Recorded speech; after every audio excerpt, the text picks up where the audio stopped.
Let's begin. Ethan McAllister didn't plan to come home early that night. It was supposed to be a quiet Wednesday, a flight delay, a dull conference, and a takeout dinner eaten alone in a sterile hotel room 3 states away.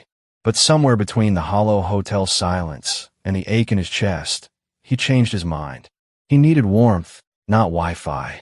He needed her, his wife of 14 years, Madison. Their suburban Nashville home was asleep when his car rolled into the driveway. Porch lights off. Her car tucked neatly in the garage. It was after midnight, and he tiptoed inside, dropping his suitcase by the door without the usual routine of shaking off his travel clothes or unloading his laptop. He just wanted to see her, smell her hair, hold her. But as he reached the bottom step, he froze. Laughter, muffled, intimate, not coming from the TV, from upstairs. He climbed, slow and silent, heart thudding with every creak of the stairs. And then, the bedroom door, closed, whispering behind it, a low voice, not hers. He stood there for what felt like forever. Then the doorknob turned. Madison stepped out, wearing nothing but a silk robe he hadn't seen before, face flushed, breath hitched, the scent of a man trailing after her. They locked eyes. Her smile faded. The man inside, some smug gym trainer named Carter, called out, "Babe, you coming back?" Ethan didn't say a word. He turned around, walked out. The door clicked behind him, and so did his heart. Ethan didn't sleep that night. He drove aimlessly, windows down, letting the cool southern wind whip through his thoughts. He passed diners still buzzing with midnight chatter, past flickering gas station lights, and finally parked at a 24-hour laundromat just to have somewhere to sit. Somewhere no one would ask him, "Are you okay?" Because he wasn't. He stared at the fluorescent lights buzzing above him, remembering every little lie. Every time she said she was meeting a friend, every weekend self-care retreat, every time she came home late with a smile that didn't match her eyes. The betrayal wasn't just the act, it was the timeline. The months, maybe years. The way she still kissed his cheek every morning like everything was normal. He returned home at dawn. She wasn't there. She didn't come home until noon, sunglasses on, hair wet like she'd just showered off someone else's scent. She looked surprised to find him in the kitchen. "You're home," she said, casual. "I saw you," he replied, voice even. Her face turned to stone. She didn't deny it, didn't beg, didn't cry. Instead, she crossed her arms. "You were never really here anyway, Ethan." And just like that, she put the blame on him.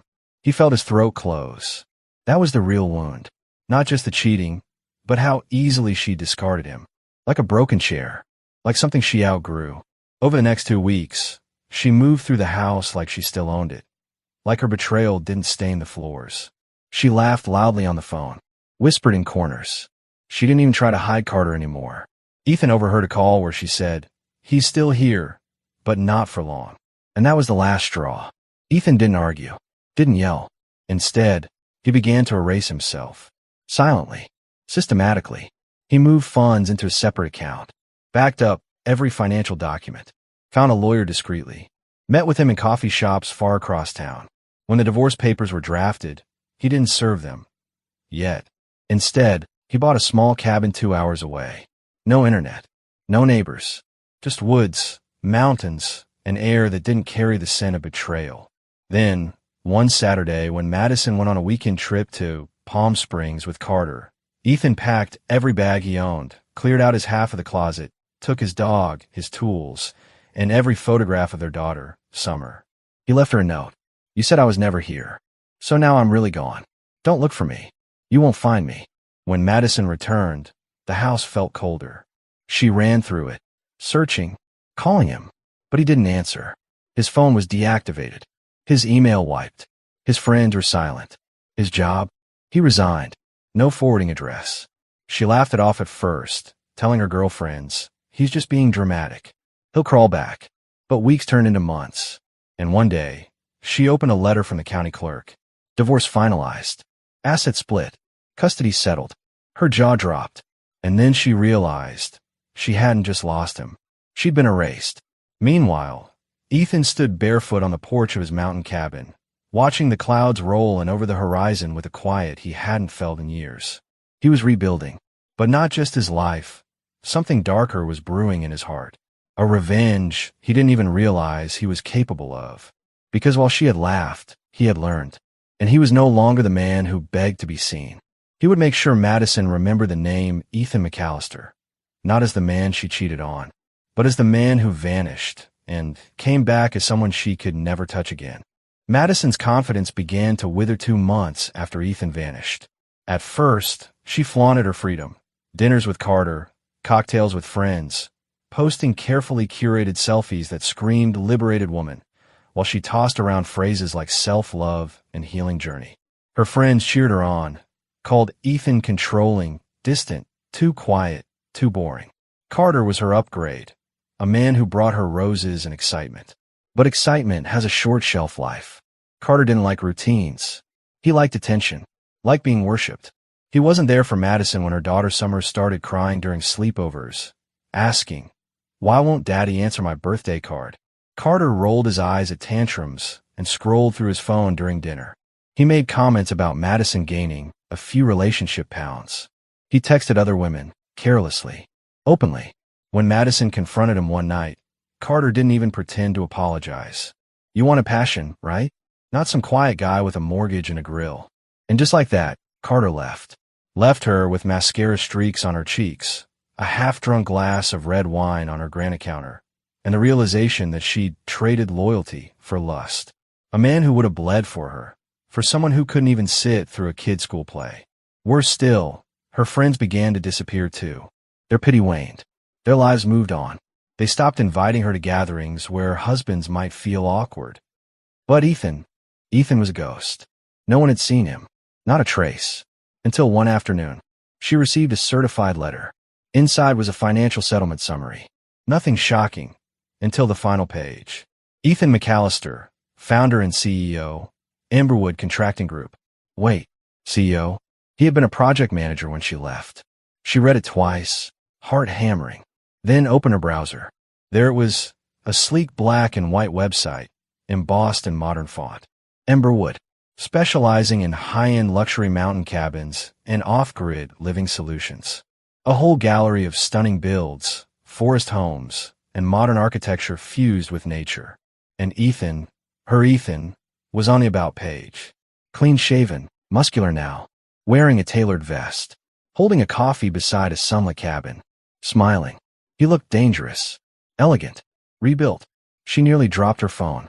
Panic set in. She called his old number. Disconnected. She called mutual friends. They shrugged. He kept himself now. She drove to his former office. Gone.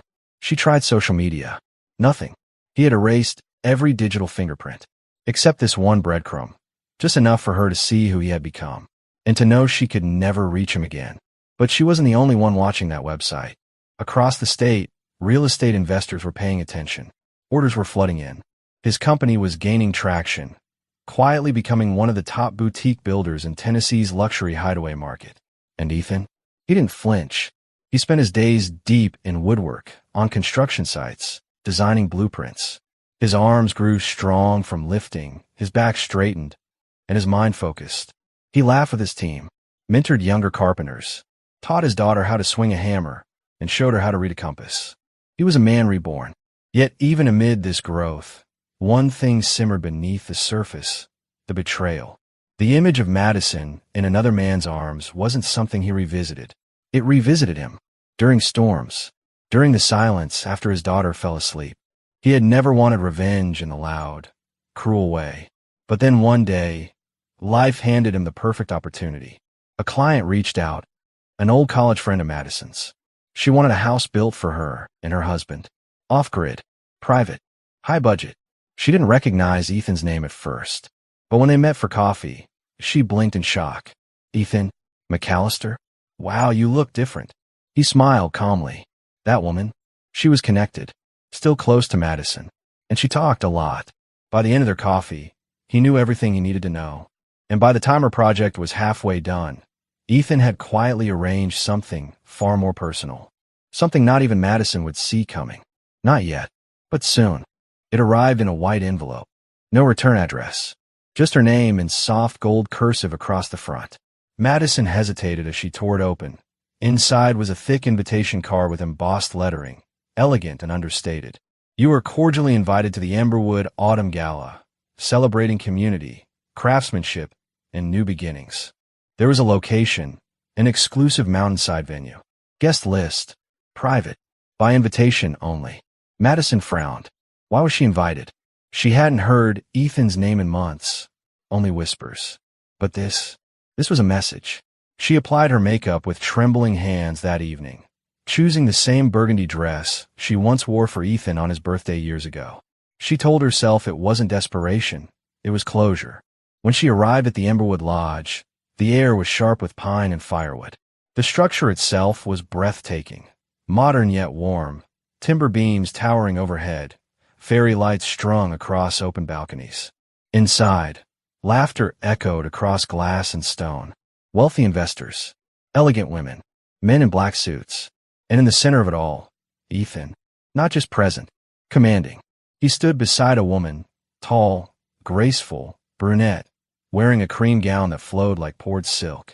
Her name was Willow, his new partner. Ethan's hand rested gently on her lower back as they laughed with a small circle of guests. Madison froze. She hadn't prepared for this. She thought maybe, just maybe, he'd still be alone, that a sliver of him might have been waiting. But he had moved on, fully, and then he turned. Their eyes met. She couldn't read him. His face didn't flicker. No anger, no softness, just stillness, the kind that makes your chest cave in. He didn't walk over, didn't wave. He simply excused himself from his group, stepped into another conversation, and disappeared into the hum of elegant chatter. She stood alone, invisible in a room filled with Ethan's success. Later that night, as the event wound down, Madison wandered outside, needing air. She stepped onto a stone path lit by lanterns, leading toward a balcony. And there, he waited.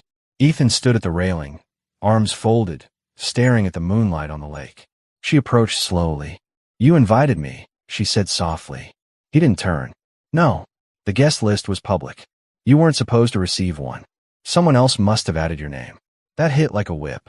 She swallowed. I didn't expect all this. You built something incredible." He finally looked at her, eyes unreadable. "Yes, I did." She looked down. "I miss summer.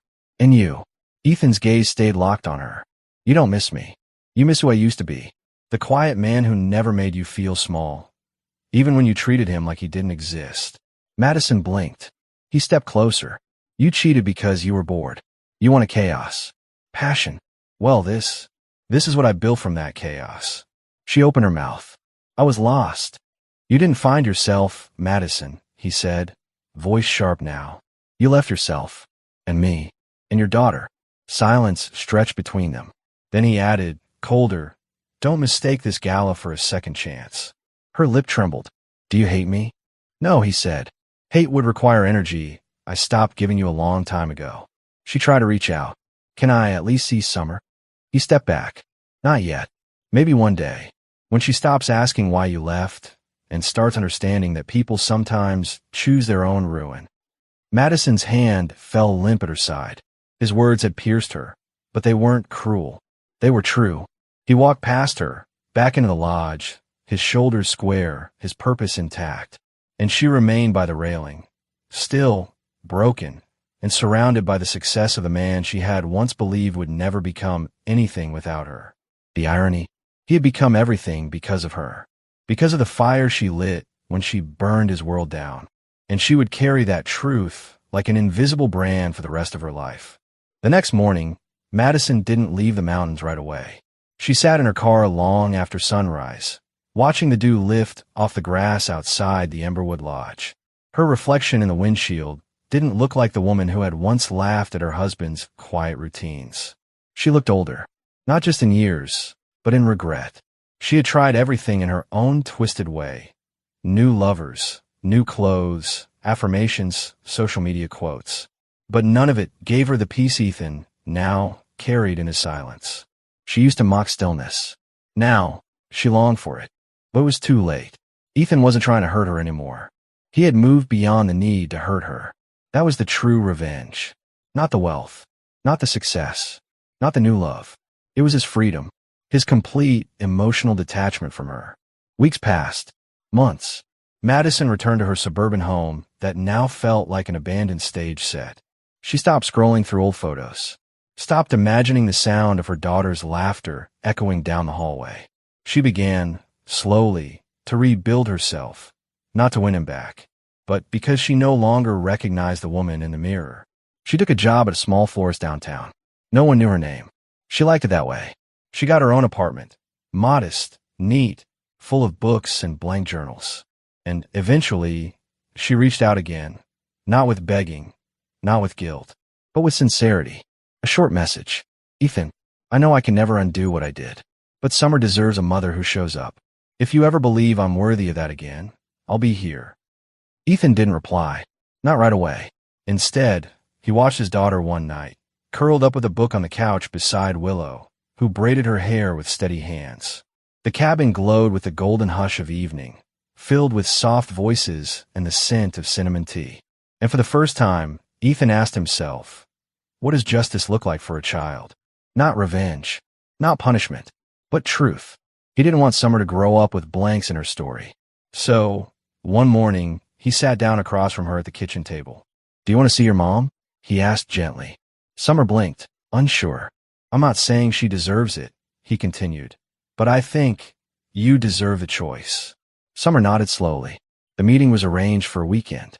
Neutral ground. No expectations. When Madison saw her daughter again after nearly 2 years, she didn't cry. She didn't throw herself forward or ask for forgiveness. She simply dropped to one knee and whispered, You look taller. Summer nodded. I read now. A lot. Madison smiled, wobbly. I'm proud of you. They sat in a nearby cafe for hours, talking, laughing awkwardly, building the smallest of bridges. Ethan sat nearby, watching from a distance, not controlling, but present. Summer looked back at him often, and every time, he nodded, reminding her, You're safe. I've got you. In the months that followed, Madison didn't push. She stayed consistent. She sent letters. She learned how to listen. And Ethan, though guarded, allowed more visits, each under clear boundaries. They never became a family again. But there was space for Madison to become a better version of herself. Not the wife who betrayed, but the mother trying to atone. And Ethan, he finally allowed himself to fall. Willow had waited, patient, kind, never asking for more than he could give. One spring morning, as sunlight filtered through the pine trees, Ethan placed a small wooden ring box in her hand. No grand speeches, just a quiet promise. I never thought I'd feel whole again, but you made healing feel like breathing. Willow smiled, eyes shining. Then let's keep breathing together. They married in the meadow near the cabin, barefoot and surrounded by wildflowers. Summer stood beside them. Madison watched from the back, invited not as a guest, but as someone finally learning what grace looked like. It didn't come in the form of ruined reputations or courtroom drama. It came in the quiet rebuilding of a life so powerful, so peaceful, so undeniably whole, that the one who broke it could never find her way back inside. And that was the kind of revenge no one forgets. Not even Madison. Because the man she once left behind, he didn't just move on. He transformed. Forever.